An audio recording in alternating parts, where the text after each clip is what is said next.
वंदे मातरम के 150 साल पूरे होने की ऐतिहासिक गूंज समारोह के केंद्र में जेएनजी पावर, सुरक्षा और व्यवस्थाओं में स्वदेशी तकनीक थी। यानी 2026 का स्वतंत्रता दिवस परंपरा और तकनीक के संगम के साथ नए भारत की तस्वीर बेहद अलग नजर आई। आखिर इस बार क्या क्या नया रहा और कौन कौन सी चीजें पहली बार देखी गई हैं, देखिए रिपोर्ट।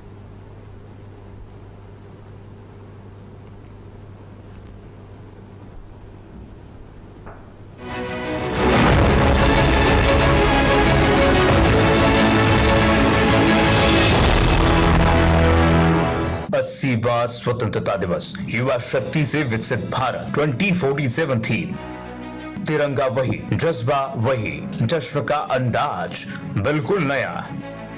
लाल किले से पहली बार वंदे मातरम की गूंज, देश की जेएनजी पावर बनी समारोह का केंद्र। सुरक्षा से लेकर समारोह तक स्वदेशी तकनीक का दम। पीएम के भाषण का 22 से ज्यादा भारतीय भाषाओं में एआई अनुवाद। युवा शक्ति, आत्मनिर्भरता, तकनीक के साथ नए भारत की तस्वीर।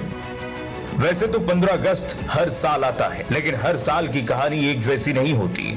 तिरंगा वही है, जज्बा वही है, जोश भी कायम रहा, लेकिन आज 80वें स्वतंत्रता दिवस के जश्न में बहुत कुछ नया है। लाल किले की दीवार से लेकर देश के कोने कोने तक कई नई तैयारियां इतिहास की किताब में पहली बार दर्ज हुई। आज हम 80वें स्वतंत्रता दिवस को मना रहे हैं और आज ही लाल किले पर वंदे मातरम के 150 साल पूरे हो गए हैं, जो सबसे बड़ा आकर्षण रहा। ज्ञानपथ पर एनसीसी और माय भारत के स्वयंसेवकों ने फूलों और मानव संरचना से वंदे मातरम लिखा। साथ ही लाल किले पर उपयोग होने वाली सभी उपकरण पहली बार पूरी तरह स्वदेशी थे। आजादी के 80वें साल में 150 साल पुराने वंदे मातरम की गूंज देश भर में देखी जा रही है, जो लाल किले से पहली बार सुनाई दी। जहां आज एक एक भारतीय के वंदे मातरम सुन करके, गा करके रोंगटे खड़े हो गए, स्वतंत्रता सेनानियों को याद करके आंखें भर आई। वहां जेएनजी को देश का शो स्टॉपर बनाया गया। जी हां, युवा शक्ति को देश के भविष्य की ताकत के तौर पर सामने रखा गया और देशभक्ति के समारोह में कई नए बदलाव भी दिखाई दिए।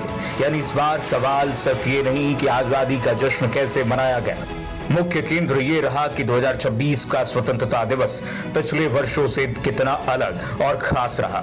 इस बार लाल किले की दीवार से पहली बार वंदे मातरम का आधिकारिक गायन हुआ, क्योंकि आज राष्ट्रगीत के 150 साल पूरे हो गए हैं। एक तरफ आज हर किसी के मुंह पर वंदे मातरम की गूंज है, वहीं आज की मेन थीम युवा शक्ति से विकसित भारत 2047 पर आधारित है। पिछले 2 महीनों में हम सब ने जेएनजी की सोच और क्षमता को गहराई से समझा है, तो क्यों ना देश के इस खास पर्व और आजादी की जीत को जेएनजी को ही डेडिकेट किया जाए, ज्यादा से ज्यादा युवा सहभागिता को बढ़ावा दिया जाए। ऐसे में स्वतंत्रता समारोह में यंग बिजनेसमैन, स्टार्टअप और तकनीकी उपलब्धियों को विशेष मंच और सम्मान दिया गया। और अब आपको आज के जश्न की सबसे खास बात बताते हैं, जिससे हर एक भारतीय का सर गर्व से ऊंचा हुआ है। आज दिल्ली के लाल किले पर सुरक्षा और समारोह में उपयोग होने वाले हर एक बारीक से बारीक उपकरण पूरी तरह मेक इन इंडिया और स्वदेशी से निर्मित रहे हैं। हर स्तर पर मेक इन इंडिया की झलक दिखाई दी। यानी सुरक्षा का घेरा भी अपना, तकनीक भी अपनी और जश्न का अंदाज भी अपना। छोटे से छोटे उपकरण से लेकर अहम सुरक्षा इंतजामों तक विदेशी निर्भरता को कम करने का मैसेज दिया गया। यह सिर्फ इंतजाम नहीं, आत्मनिर्भर भारत की ताकत का प्रदर्शन है। तिरंगे की शान के बीच इस बार लाल किले से देशभक्ति के साथ साथ इंडियन तकनीक का संदेश भी बुलंद होता नजर आया। भाषा अलग हो सकती है, लेकिन देशभक्ति की भाषा एक ही है। इस बार प्रधानमंत्री मोदी के भाषण को देश के हर कोने तक पहुंचाने के लिए तकनीक का सहारा लिया गया।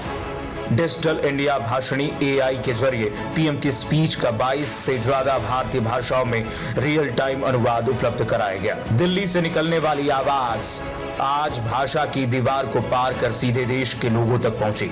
हिंदी हो, तमिल हो, बंगाली हो, हर जुबान में वही संदेश, वही जज्बा और वही राष्ट्रभाव दिखाई दिया।